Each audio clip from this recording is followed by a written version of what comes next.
Ya pemirsa, Anda menyaksikan Breaking News TV One. Kita akan mengawal bagaimanakah arak-arakan pawai kedatangan dari seluruh atlet dari seluruh cabur SEA Games 2023 yang akan dimulai pada pukul 8 pagi nanti. Keramaian tapi sudah dirasakan sejak pagi hari ini. Tapi sebelumnya kami nanti juga ajak Anda untuk berdiskusi mengenai kemenangan timnas U22 di SEA Games 2023 usai puasa selama 32 tahun dengan melibas Thailand 5-2. Sudah hadir narasumber kami di studio, sudah ada Pak Bambang Nurdiansyah, salah satu peraih emas sepak bola SEA Games 1991 terakhir kemarin. Selamat pagi, assalamualaikum. Pagi, waalaikumsalam. Nanti kita akan diskusi Pak Bambang, tapi kita coba ajak Anda dulu dan juga pemirsa untuk memantau bagaimanakah titik-titik keramaian arak-arakan pawai. Sudah ada rekan-rekan kami, ada Syahda Yustiza di Hotel Timnas menginap, kemudian juga ada rekan kami Zinedine Duhan di Kemenpora, ada juga rekan kami Faris Noval di titik JPO Sudirman. Beberapa titik-titik keramaian di sana kami ingin mengecek dulu di lokasi titik keberangkatan arak-arakan pawai seluruh atlet di seluruh cabur SEA Games. Ada rekan kami Duhan, Zinedine Duhan di kawasan Kemenpora. Bagaimana keramaian saat ini? Agenda pawai hari ini seperti apa, Duhan? Ya, Maria dan juga pemirsa, saat ini memang para atlet telah memadati di gedung Kemenpora. Ini tepatnya tadi sejak pukul 7.30 ini sudah mulai ramai di gedung Kemenpora, di mana tadi juga sebelumnya saya sudah menjelaskan mengenai 15 bis yang nantinya akan digunakan oleh para atlet ini untuk berkeliling dari mulai gedung Kemenpora melalui Jalan Sudirman, Bundaran HI hingga nantinya akan finish di Gelora Bung Karno, tepatnya di gate VIP. Nah, di sini juga dapat dilihat pemirsa bahwa di sebelah saya sudah terdapat banyak sekali atlet dari berbagai cabang olahraga yang mengikuti SEA Games 2023 di Kamboja kemarin. Nah, saya akan mencoba untuk berbincang nih bersama beberapa tim pelatih, atau terpantau di sini ada tim pelatih dan juga beberapa atlet dari cabang olahraga renang. Selamat pagi, Pak. Man. Ya. Nah, bisa diperkenalkan Pak dengan siapa dan dari cabang olahraga mana? Wisnu Wardana, saya manajer dari renang di SEA Games 2023 lalu. Oke, dapat dijelaskan Pak, kemarin torehan yang berhasil dicapai oleh tim renang itu seperti apa? Kemarin alhamdulillah kita mendapatkan 3 medali emas. Yang sebelumnya di Hanoi kita mendapatkan 2 emas. 3 emas itu diperoleh dari IGD Siman Sudartawa di 50 gaya punggung, Mas Nyari Wolf 50 gaya punggung juga putri, dan Felix Iberle di 50 meter gaya dada. Apakah ini sudah sesuai dengan target yang dari awal ditetapkan sendiri oleh tim? Secara medali emas kita memang menargetkan 3, jadi alhamdulillah kita bisa mendapatkan sesuai target. Namun secara keseluruhan, secara in-depth tim kita juga masih harus meningkatkan performa kita, dan kebetulan kita juga sedang melakukan regenerasi. Jadi memang banyak atlet muda kita yang berpartisipasi namun belum bisa memperoleh medali sebanyak di Hanoi kemarin. Oke, baik. Ya. Terima kasih Pak. Dapat dijelaskan Pak, di sini ada atletnya nggak Pak? Ada. Kita ajak ngobrol. Oke, ini dia sedang berfoto. Sebentar. Mas, selamat dulu atas torehan prestasi yang gemilang ya. Mas, dapat dibilang nih kunci kesuksesannya atau keberhasilannya di SEA Games kemarin, mungkin dapat diceritakan kepada pemirsa yang ada di rumah. Ya mungkin persiapannya ya, dan memang istilahnya juga SEA Games ini SEA Games ke-7 aku, jadi udah lumayan banyak ikut SEA Games, terus istilahnya bisa dibilang pembuktian juga. Kemarin kan aku sempat dikeluarkan terus masuk lagi, jadi ya bisa meraih emas ya pasti senang banget ya. Pasti senang banget. Nah, ada nggak sih momen-momen di SEA Games kemarin di Kamboja yang dirasa momen itu spesial atau unik? Mungkin lebih yang suhunya panas banget ya. Kita kaget banget, lebih 2 kali lipat dari sekarang ini panasnya. Jadi di situ aja sih yang perbedaannya daripada yang lain. Kita kan finalnya di sore hari ke malam, itu juga masih tetap panas. Gitu. Iya, itu aja sih. Baik. Terima kasih banyak Mas. Selamat untuk torehan prestasinya. Selamat Coach. Nah, pemirsa, selain dari atlet renang juga memang di sini terlihat beberapa kontingen lain sudah mulai datang. Di sini dapat terlihat ini kontingen dari basket putri ini yang kemarin telah mendapatkan medali juga di Kamboja.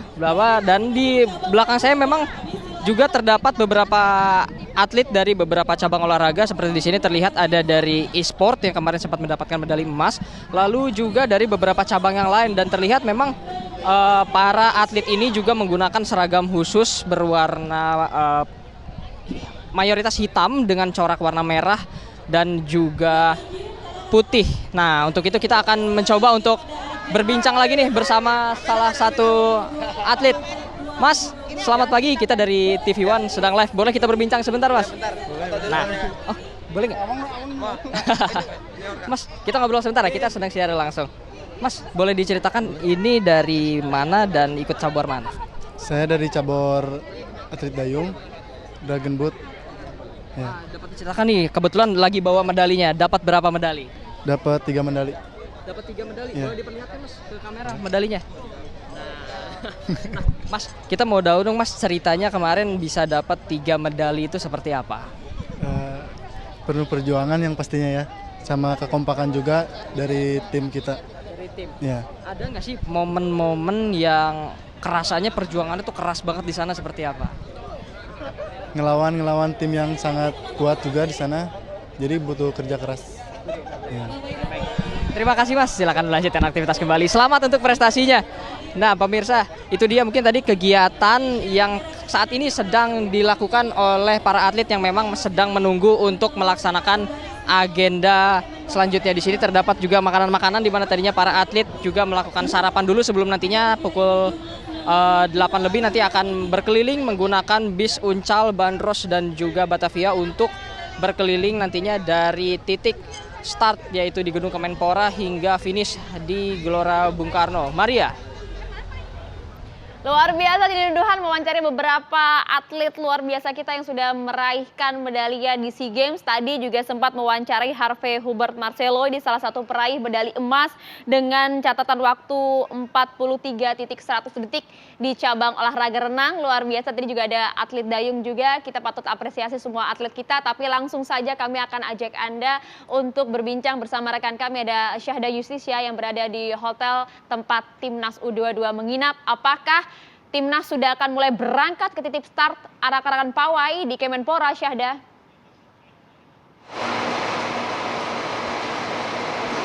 Baik, selamat pagi Maria dan juga pemirsa. Saat ini kami mendapatkan informasi bahwa Timnas atau Garuda Muda kita saat ini sudah selesai sarapan dan rencananya memang akan segera turun langsung di lobi di tempat saya mengabarkan saat ini. Dan tepat di depan saya juga sudah ada bis yang nantinya akan mengangkut Timnas U22 atau Garuda Muda kita menuju ke kantor Kemenpora untuk segera melakukan pawai dan juga arak-arakan bersama dengan antusiasme juga yang besar dari para pendukung, supporter serta masyarakat Indonesia yang menanti kedatangan mereka dengan luar biasa.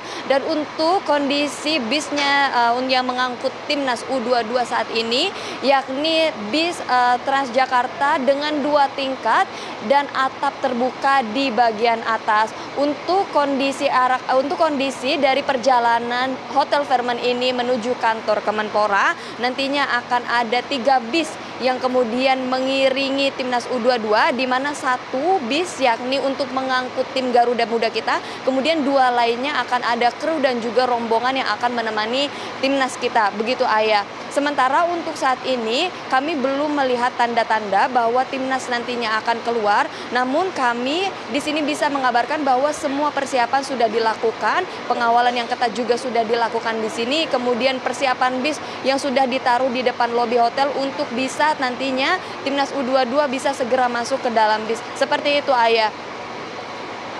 Iya, Syahda, Anda bisa jelaskan bahwa di hotel tempat Anda berada ini memang hanya ditinggali oleh Timnas U22 saja atau juga ditinggali oleh beberapa atlet dari sejumlah cabur?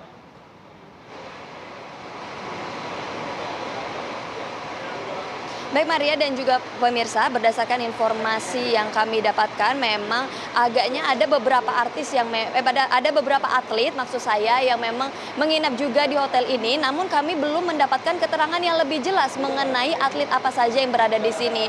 Tapi yang bisa kami pastikan 20 orang Garuda Muda Timnas U22 menginap di sini semalam, di mana memang mereka tiba dari Bandara Soekarno-Hatta tepat pukul 20, kemudian memang langsung dibawa dengan bisnya menuju Hotel Fairmont untuk makan malam kemudian beristirahat. Dan hingga saat ini kami juga mendapatkan informasi bahwa nantinya Timnas U22 akan segera berangkat.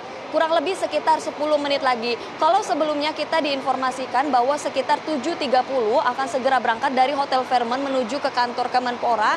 Namun hingga saat ini sepertinya ada penundaan sebentar dan sekitar 10 menit lagi atau segera mungkin mereka akan keluar dari lobi selatan Hotel Fairmont. Seperti itu, Ayah. Oke, Anda bisa gambarkan kondisi terkini di sana karena tadi Anda sampaikan paling tidak kurang lebih 10 menit ya, kemudian akan ada keberangkatan dari jumlah atlet yang berangkat dari hotel menuju ke Kemenpora. Kondisi saat ini di sana seperti apa? Sudah ada nampakkah para atlet sudah mulai turun ke depan lobi untuk memasuki bus, Syahda?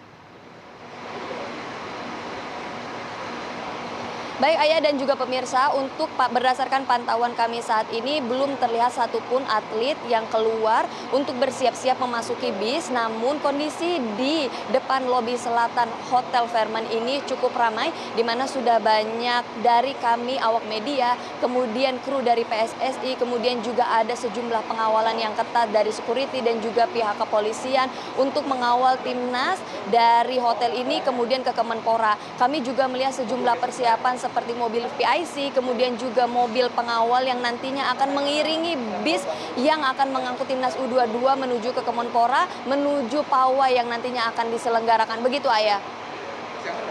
Oke, baik, kita akan tunggu nanti bagaimanakah keberangkatan sejumlah atlet dari Hotel Fairmont tempat Syahda mengabarkan. Kita akan jeda terlebih dahulu, pemirsa. Kita masih akan pantau beberapa titik dan juga berbincang dengan Pak Bambang mengenai bagaimanakah materi timnas kita yang kemudian bisa menjuarai sepak bola SEA Games 2023. Sesaat lagi untuk Anda masihlah bersama kami di Breaking News TV One. Ya pemirsa, kita masih akan mengawal bagaimanakah jalannya sambutan meriah untuk sang juara seluruh atlet kita dari sejumlah cabang olahraga yang ikut di SEA Games dari kontingen Indonesia. Kita bisa melihat bagaimanakah saat ini sejumlah titik, ini adalah titik-titik keberangkatan arak-arakan hingga ke titik akhir di GBK. Ini nanti kalau kita lihat di Kemenpora saat ini titik keberangkatan awal sejumlah atlet kita, seluruh atlet yang tergabung dalam kontingen Indonesia di SEA Games ini sudah mulai ramai nampaknya, dan nanti keberangkatan sejumlah atlet kita yang saat ini menginap di Hotel Fairmont di gambar layar sebelah kanan atas ini nampaknya masih belum ada tanda-tanda ya keberangkatan sejumlah atlet kita masih akan menunggu, dan di beberapa titik seperti misalnya di Bundaran HI nanti akan ada juga gelaran spesial sambutan meriah bagi sang juara kita, dan juga nanti di beberapa titik lainnya. Nampaknya kita sudah melihat ada pergerakan di Hotel Fairmont tempat timnas menginap. Kami akan langsung mengajak Anda menuju ke Hotel Fairmont. Syahda, bisa Anda gambarkan kondisi saat ini di sana?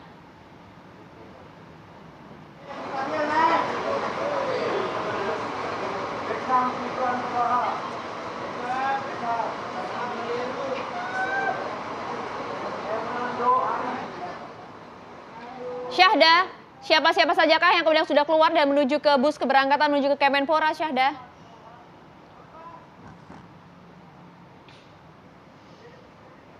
Ya, kita sudah melihat tadi ya, ada 3 Garuda Muda kita yang sudah mulai bersiap, bahkan mengenakan medali begitu ya, menuju ke bus yang akan membawa mereka menuju ke titik start awal di Kemenpora Republik Indonesia. Sudah ada beberapa yang kemudian melintas. Ini tadi kita melihat ada, ini baru saja ya, ada Garuda Muda kita Komang, ada Rio Pangi, sudah mulai bersiap menaiki bus. Tadi Marcelino tuh juga ada ya, andalan, dan juga tadi sudah ada Garuda Muda kita Taufan, timnas U22 yang sudah mulai bergerak, mulai memasuki bus untuk menuju ke Kemenpora. Dan kalau kita lihat pemirsa, baru saja Dewangga juga Garuda Muda kita sudah mulai keluar. Kita juga sudah melihat Fajar Fatur Rahman. Kemarin kami juga sempat mewawancarai Fajar Fatur Rahman dan juga kita pertemukan di layar kaca bersama dengan orang tuanya, betapa harunya orang tuanya kemudian bisa melihat Fajar kemudian memenangkan begitu ya SEA Games. Meskipun satu aja harapan Fajar kemarin, ingin makan papeda katanya buatan orang tuanya gitu ya. Dan ini dia kita melihat Coach Indra Safri keluar bersama dengan Ketua PSSI dan juga Wakil Ketua PSSI ada Pak Erick Thohir dan juga beberapa sejumlah petinggi PSSI bersama dengan Timnas Garuda Muda U22 yang sudah mulai bergerak menuju ke Kemenpora ke titik awal keberangkatan kita. Oke, Pak Bambang mungkin ingin mengomentari sekilas, silakan Pak. Iya, sudah terlalu lama kita haus untuk saya bicara untuk sepak bolanya 32 tahun yang bukan waktu yang sedikit gitu. Jadi wajar saja kalau mereka sekarang diapresiasi, keliling, kalau perlu seluruh Jakarta gitu ya, dia keliling ini karena memang masyarakat kita kan haus dengan prestasi sepak bola sebenarnya. Jadi saya pikir terakhir kan zaman Anda, Pak Bambang. Ya, kalau zaman kita dulu diarak juga, cuman nggak seperti sekarang karena kan sekarang yang mainnya anak muda-muda, anak-anak penggemarnya juga anak muda-muda kan. Sekarang under dua-dua ya. Under dua-dua. Tetapi siapapun sebagai bangsa Indonesia pasti bangga lah, terutama masyarakat sepak bola. Karena sepak bola kan olahraga yang sangat digemari. Jadi saya pikir wajar saja dan harus ini kalau perlu ke daerah lain dikarak juga. Pada saat mereka kembali ke klub mereka masing-masing gitu ya? Ke klub masing-masing atau ke kampung mereka masing-masing bisa dijemput di airport sama penjabat setempat bisa diarak bahwa inilah pahlawan sepak bola yang menyumbangkan emas 32 tahun yang selama ini kita puasa. Gitu. Tapi wajarkah kemudian euforia kita terhadap para peraih emas kita termasuk timnas ini? Saya pikir wajar saja, tetapi jangan lama-lama karena ada event yang lebih baik. Tantangannya lebih besar lagi. Saya pikir seminggu, 2 minggu, Indra Safri kan harus mempersiapkan lagi event yang akan datang. Jadi ya sekarang dinikmatin aja 2 minggu. Tapi saya ingat betul pada saat Pak Bambang sempat menyampaikan sebelum final pertandingan Indonesia lawan Thailand di SEA Games kemarin, ada statement Pak Bambang yang menyatakan saya yakin betul timnas kita bisa menang lawan Thailand. Mengapa begitu yakin Pak Bambang? Ya karena materi yang sekarang ini lebih bagus 2 SEA Games belakangan. Jadi yang pemain yang ada sama Coach Indra Safri sekarang ini saya pikir ini pemain muda yang sangat potensial dan bagus. Dan mereka ini rata-rata main di Liga 1 gitu ya. Jadi pengalaman bertanding saya pikir cukup untuk mereka bisa berbuat banyak di SEA Games ini. Nah, kalau kita melihat sejumlah materi timnas kita ya pada saat SEA Games kemarin sejumlah nama kemudian dipilih oleh Coach Indra Safri. Siapa yang menurut Anda paling bersinar dalam timnas kemarin? Ya Marcelino sama Captain ya, Rido ya. Rido. Ya, saya pikir itu. Rido. Ya, Rido. Karena Coach Rido kan dia saya kira leader di belakang. Kalau Marcelino dia bisa kontribusinya untuk membuka serangan itu dari dia. Ya. Prediksi Anda tepatkah 5-2? Enggak juga, saya pikir karena gini. Awalnya berapa? Saya pikir saya nggak bisa nebak karena saya bukan dukun. Jadi saya pikir waktu itu berpikir saya yang penting menang itu karena Thailand bukan tim ece-ece.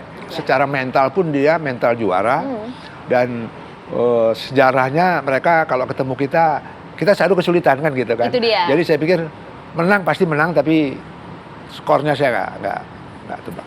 Karena kekhawatiran kita kan pada saat kemudian mudah memasuki babak final bertemu dengan Thailand yang kita memiliki sejarah cukup buruk lah dengan pertandingan final dengan Thailand begitu ya. Jadi hal khawatirnya kan mental timnas kita itu, Pak Bambang. Justru itu kelebihannya anak-anak sekarang, mental juaranya yang luar biasa. Itu kan ditempa di Liga 1 mereka main gitu kan. Makanya pemain muda kita tuh banyak di Indonesia ini, tetapi terbenturnya dia tidak bisa meningkatkan kemampuannya karena di Liga 1 kebanyakan pemain asing atau klub mengutamakan pemain asing. Padahal potensi-potensi itu banyak, ada Marcelino. Untungnya Coach Aji Santoso dari Persibaya ini bisa memakai pemain-pemain muda sehingga hasilnya di tim nasional lah. Gitu. Outputnya kan tim nasional itu anak-anak. Betul. Iya. Nah ini kalau kita lihat Pak saat ini ya sudah mulai berangkat timnas U22 kita dari lokasi penginapan menuju ke titik start arak-arakan atau pawai yaitu dari kantor Kemenpora Indonesia. Saat ini sudah berada di dalam bus keseluruhan timnas kita bersama dengan official. Pertama tadi kalau kita lihat ada Ketua PSSI, ada Pak Erick Thohir, kemudian juga ada Waketum PSSI, ada Pak Zainuddin Amali. Seluruhnya sudah bersiap berangkat menuju ke gedung Kemenpora Republik Indonesia. Memang kalau kita lihat pemirsa, rute arak-arakan pada hari ini paling tidak terjadwal sebenarnya pada pukul 8. Nampaknya ada keterlambatan sedikit, baru sejumlah atlet baru akan berangkat menuju ke gedung Kemenpora. Untuk rutenya sendiri nanti akan dimulai atau diawali dari gedung Kemenpora dan kemudian berlanjut menuju ke Jalan Jenderal Gatot Subroto, kemudian menuju ke Jalan Sudirman, ke Bundaran HI. Di dalam Bundaran HI nanti akan ada sejumlah perhatian khusus juga apresiasi kepada timnas kita dan kemudian akan berlanjut menuju ke Jalan Sudirman hingga ke titik akhir yaitu di VIP Barat Stadion Utama Gelora Bung Karno.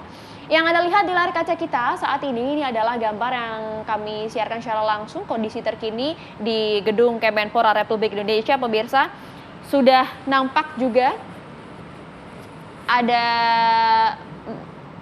Menpora kita sudah hadir di sana. Dan juga kemudian kalau kita lihat ini tidak hanya sambutan meriah untuk timnas U22 saja yang sudah mengakhiri kemenangan manis dari kontingen Indonesia, tapi juga untuk menyambut seluruh atlet kita yang kemudian sudah bergabung dalam SEA Games 2023.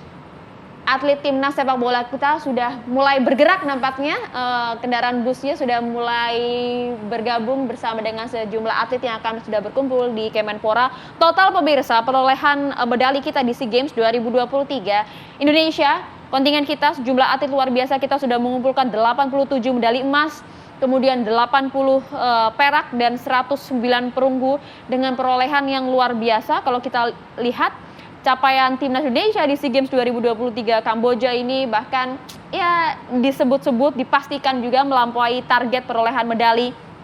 Sebelumnya Pak Jokowi paling tidak hanya menyebutkan targetnya 69 medali emas ya. Tapi nampaknya kemudian disalib oleh atlet-atlet luar biasa kita dan menyabet 87 medali emas.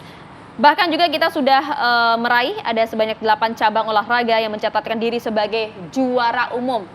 Pak Bambang, tidak hanya membahas soal timnas, Anda juga salah satu begitu ya, yang kemudian sudah berhasil menyabet medali emas pada tahun 1991 lalu, juara umum juga, dan saat ini kita masuk di posisi ketiga. Sudah ada 8 cabur olahraga yang kemudian juga memenangkan juara umum, termasuk juga timnas kita. Maksudnya apa yang ditanya apa nih? Nah itu dia Pak, apresiasi seperti apa? Apakah kemudian hal ini cukup menarik juga untuk Anda simak? Iya. Apresiasi untuk atlet itu harus Mbak, karena kan mereka juga punya masa depan. Jangan juga ketika mereka berprestasi diagung-agungkan, tetapi nantinya setelah mereka tuanya hidupnya kurang bagus gitu ya. Terutama atlet-atlet yang memang tidak ada kompetisinya ya. Kalau sejauh ini kalau Anda lihat banyak kan kejadian seperti itu. Minimal disalurkan bekerja atau ada beasiswa untuk mereka kuliah untuk masa depan gitu. Terutama atlet-atlet yang tidak ada kompetisinya. Kalau sepak bola ada kompetisinya, jelas. Ya kan. Ya, jadi ada penghasilan. Tetapi bagaimana dengan dayung, bagaimana dengan pelari gitu kan nggak ada kompetisinya itu. Nah itu harus diperhatikan. Minimal beasiswa lah gitu supaya mereka masa depannya bagus. Kalau kita cuma 3 besar nih kita bicara juara umum nih. Zaman saya dulu kalau nggak juara umum nggak enak karena kita juara umum terus gitu keseluruhan ya. Kita sekali tidak juara umum nomor 2 itu waktu itu presiden kita marah besar gitu kan, kenapa nggak juara umum padahal juara 2 gitu kan. Tapi pelan-pelan ini sekarang merangkak atlet-atlet kita prestasinya mulai membaik lah. Iya, tapi paling tidak meskipun saat ini kita sudah melampaui target dari Presiden Jokowi, kita berada di posisi ketiga, ya paling tidak sudah mengobati rasa haus masyarakat dengan prestasi kita di SEA Games lah ya Pak Bambang ya. Ya, yang pasti walaupun nomor 3 menurut saya sepak bolanya nomor 1 itu yang paling penting. Ini dia raut wajahnya lihat Pak, waduh, apalagi ada wajah Pak Erick Thohir itu di sana luar biasa bangganya terhadap atlet-atlet kita, waduh. Gemuruhnya para atlet kita memenangkan emas. Gak tanggung-tanggung Pak, kemenangannya 5-2 itu loh yang kemudian menjadi surprise kejutan untuk kita semua. Kalau nggak salah di TV One juga kemarin sebelum final saya bilang, talent itu bukan siapa-siapa, bisa kita kalahkan, kan kenapa tidak gitu. Di TV One juga saya bicara sebelum final itu kan, kalau ketemu Thailand kok kayaknya mau ketemu siapa gitu Itu dia, kan. Pak. Gitu.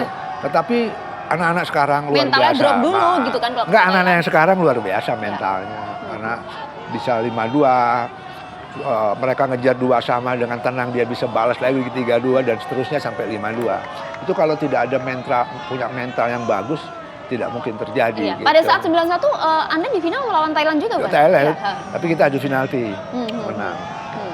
Dan memang bukan siapa-siapa sebenarnya Thailand itu ya. Oh ya, kalau saya masih ingat, saya juga pegang tim nasional Under 23 waktu itu, final Brunei. Piala Sultan Bulkiah Budina, itu pemainnya Hamka Hamzah CS. Kita ketemu Thailand 2-0, saya menang. Artinya, dan pemain yang kita kalahkan 2-0 itu, akhirnya di tim nasional seniornya. Dan kita nggak menang sama mereka, padahal di usia muda kita kalahkan gitu kan. Artinya pembinaan harus konsisten. Kalau rumpun ASEAN, insya Allah kita bisa lah. Vietnam kita hajar, katanya Vietnam raja ASEAN. Sekarang ya, sekarang Thailand juga Ya, gitu. targetnya sana kan sekarang kita ya. Tapi sekarang udah kan AFF-nya atau ASEAN atau SEA Games udahlah, kita udah. Sekarang kita pikirkan gimana kita Asia. Nah, itu dia Pak. Jadi euforia, kebahagiaan, semangatnya boleh lah. Tapi Oke. kita jangan berlebihan dulu untuk menuju ke sana ya. Nah, ini kalau kita lihat kembali pemirsa, bagaimanakah keberangkatan timnas kita menuju ke gedung Kemenpora. Waduh, nampaknya sudah ramai dikerubuti oleh masyarakat, para pecinta bola kita begitu ya, yang sudah semangat menyambut sang juara kita menuju ke Kemenpora. Nah, Bung, kalau misalnya kita lihat saat ini luar biasa sekali para timnas kita melambaikan tangannya menyapa para supporter mereka, menyapa para pecinta bola yang sudah menunggu mereka di depan hotel begitu ya. Antusiasme luar biasa. Pada saat Anda dulu 91 bagaimana? Kita juga flashback nostalgia sejenak lah Pak Banur. Ya, tidak semeriah sekarang. Tidak semeriah sekarang. Saya pikir wajar saja masyarakat kita, masyarakat sepak bola, apalagi ini banyak supporter, terlalu haus, terlalu lama menantikan sebuah prestasi sepak bola. Itu dia ya. Itu dia. Jadi saya pikir ini hal yang biasa. Kalau orang marah tuh meledaknya sekarang nih. Apalagi usai COVID ya, aduh. Ya, jadi saya pikir ini hal yang wajar. Saya ini nanti sambutannya lebih masyarakat lebih menunggu, bukan mengecilkan atlet yang lain, mau melihat tim nasional. Kita yang sepak bola yang melatih Karena haus akan prestasi sepak bolanya itu dia ya. Terlebih lagi kan tadi sudah saya sampaikan juga, memang ini sambutan tidak hanya untuk timnas kita saja, tapi juga untuk sejumlah cabang olahraga lainnya yang saat ini para atlet sudah berkumpul di gedung Kemenpora. Bus juga sudah mulai mendekat ke gedung Kemenpora. Kalau kita lihat ini pemirsa, arak-arakan menuju ke Kemenpora sudah berlangsung. Ini dia bus yang membawa sejumlah atlet termasuk juga timnas bersama dengan tim ofisial di sana. Itu bahkan ada yang sampai berlari Pak, rela mewarnai tubuhnya setengah merah setengah putih, luar biasa sebagai bentuk kecintaannya kepada timnas kita ya. Sepak bola. Sepak bola tentunya. Timnas kita. Jadi sekali lagi tidak mengecilkan arti atlet yang lain, cabur yang lain, kita appreciate juga. Mereka juga mengharumkan nama bangsa. Tetapi sepak bola ini khusus karena 32 tahun tidak ada prestasi dalam SEA Games. Terus juga jadi makian masyarakat sepak bola, pesimistis banyak masyarakat sepak bola. Itu dia sebenarnya pesimistis yang kemudian mengejutkan kita semua dengan capaian. Dan ya makanya juara ini ya seperti apa ya, ledakan ya. Kalau Anda lihat kemenangan kita saat ini, salah satu indikatornya apa Pak? Dari segi memang materi yang disiapkan oleh coach Indra Syafrinya kah atau? Enggak, ya pasti faktor head coach-nya, tetapi bahwa di Indonesia ini bakat-bakat sepak bola itu nggak akan habis sebenarnya. Asal ada kesempatan kompetisinya, pegang pelatih yang berkualitas, kesempatan main di liga yang penting, itu yang paling penting. Kalau bahan bakunya sebenarnya sama lah alam kita ini kan, bahan kita kan banyak, bahan baku kita, apa aja ada kita, ya kan? Tapi bagaimana mengelolanya kan gitu kan. Di olahraga pun sepak bola khususnya sama. Dari era senior saya sampai saya, di bawah saya sampai sekarang, bakat-bakat muda itu nggak akan putus gitu kan. Tinggal bagaimana mengelola itu kan sebenarnya. Oke. Mengelola itu menjadi sebuah produk yang bisa dijual di internasional Ya, kan itu dia. gitu kan. Tim pelatihnya juga luar biasa kalau kita lihat Ya. pada timnas U22 SEA Games ini, Ya. tidak hanya Coach Indra Syafri saja, Ya. tapi asisten pelatihnya ada Bima Sakti, ada Kurniawan, Betul. ada Yeyen juga di sana. Betul. Ini Anda lihat seperti apa? Ya harusnya seperti itu karena sebuah head coach itu kan matanya cuma 2. Otaknya juga cuma tapi kalau banyak Orang-orang hebat diterjunkan. di behind dia ada orang-orang hebat itu kan tetap decisionnya ada di head coach. Tetapi masukan itu kan buat bahan dia untuk berpikir sebenarnya untuk memutuskan. Itu yang paling penting seorang head coach. Jangan dipikir semua diputuskan sendiri gitu kan. Nah, dia bisa salah. Tapi kalau yang bisikin 5 orang di situ ada Kurniawan, ada Bima dan kawan-kawan, ada Yeyen. Keputusannya kan ada di head coach sebenarnya. Tapi masukan itu kan penting untuk dia memutuskan. Itu dia. Itu dia. Itu kalau kita lihat dari sisi pelatih dan juga asisten pelatihnya juga. Nah, tapi para pemain kita ini juga tadi Anda sampaikan, memang mereka juga hebat-hebat kok pada kali ini gitu. Timnas U22 kita kali ini juga hebat-hebat. Belum lagi kan kemarin sempat ada berbagai kendala lah. Ada beberapa klub bola yang kemudian menahan atlet mereka untuk join di timnas ini. Tapi kemudian Coach Indra Syafri yang dengan ngototnya ingin mengambil mereka untuk membuktikannya di timnas begitu ya. Pelatihan-pelatihan di klub ini yang membawa mereka hingga meraih emas saat ini. Ya pasti pembinaan di klub itu kan juga penting, pelatih di klub itu juga penting. Sebelum mereka di liga itu sendiri, mereka main di klub-klub bawah kayak sekolah sepak bolanya, kan gitu kan. Itu juga penting Mbak, karena dasarnya kan dari situ gitu kan. Sebelum nanti ke Liga 1, sebelum Liga 1 mereka ada namanya Elite Pro usia muda. Nah itu sekarang ini alhamdulillah kebetulan saya ini juga instruktur pelatih di klub-klub itu di Elite Pro-nya itu sudah banyak pelatih-pelatih yang punya license yang bagus gitu kan. Anda saat ini di Persib Palu ya? Saya di Persib Palu dan juga saya instruktur AFC juga. Jadi banyak pelatih-pelatih sekarang yang punya kualitas sebenarnya. Mengelahirkan pemain-pemain berkualitas nantinya. Kalau dikasih kesempatan di kompetisi yang benar. Nah kalau pemain asingnya kebanyakan bagaimana Mbak? Ini anak-anak ini kayak Marcelino, kan main inti di Persibaya. Begitu juga si Captain kan gitu, atau yang lainnya. Kalau dia cadangan terus duduk terus dia nggak ada di tim nasional dan tidak bisa mengambil pengalaman di situ. Kompetisi itu apa sih Pak sebenarnya di samping entertain yaitu mengasah kawah di mukanya pemain-pemain kita untuk outputnya jadi pemain nasional. Kalau kita dia duduk manis cadangan yang main orang dari luar semua. Ini yang nanti pemain nasionalnya siapa? Berikan rasa kepercayaan juga begitu ya kepada timnas kita, kepada Garuda muda kita. Tapi sejauh ini para pelatih di sejumlah klub, terutama di Liga 1 sudah memberikan yang mana di Liga 1, yang mana Liga 1 asing semua pelatihnya. Hanya 1-2 orang, ada Haji Santoso. Kesempatan kepada Garuda mudanya, kepada para atlet kita. Lula iya, kan mereka mainnya di Liga 1 pelatihnya asing gitu kan. Tapi alhamdulillah yang penting dari bawahnya harus betul. Nah, pelatih kalau udah usia muda di bawahnya itu kan rata-rata pelatih lokal Mbak. Nah pelatih lokalnya juga sudah kita bekali ilmu pengetahuan yang baik. Sehingga melahirkan pemain-pemain sekarang main ini walaupun nanti di seniornya di Liga 1-nya pelatihnya asing. Tapi dia sudah mempunyai sudah mempunyai bekal yang baik karena ditangani sebelumnya dengan pelatih-pelatih yang baik pula orang lokal.